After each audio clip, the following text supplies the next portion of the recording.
की बार बंगाल में भाजपा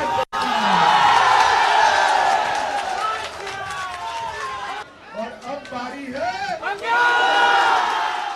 প্রথমে আরএসএস এর সঙ্গে বৈঠক, পরে সাংগঠনিক অবস্থা খতিয়ে দেখতে বৈঠক, তারপর রাজারহাট থেকে শুরু জনসংযোগ কর্মসূচি।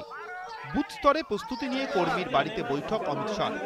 সংগঠন মজবুত করতে দলের তৃণমূল স্তর থেকে শীর্ষ স্তর পর্যন্ত ঝাঁপানোরও নির্দেশ দিলেন বিজেপির সর্বভারতীয় সভাপতি।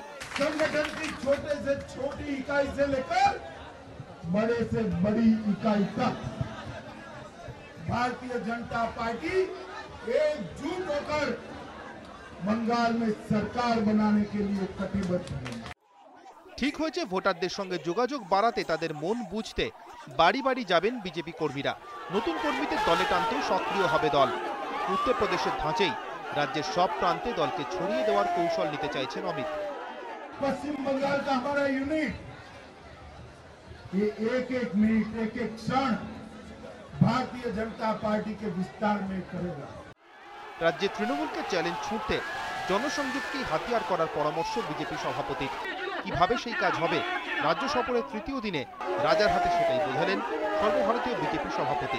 এসবের মাঝেই অমিত শাহর গন্তব্য ছিল রাজারহাটের গৌরাঙ্গনগরের 231 নম্বর বুথ। এখানকার ভোটার গীতা রায়, অপর্ণা মণ্ডলদের বাড়িতে পৌঁছেও বিজেপিকে সমর্থনের আবেদন জানালেন।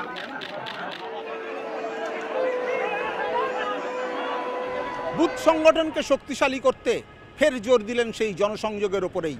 স্পষ্ট জানিয়ে দিলেন, মানুষের কাছে যান, কেন্দ্রীয় প্রকল্পগুলির সুযোগ সুবিধা তাদের পাইয়ে দিন। কেন্দ্রীয় প্রকল্পের সুযোগ সুবিধা আপনাকে পাইয়ে দিচ্ছে প্রধানমন্ত্রী নরেন্দ্র মোদী।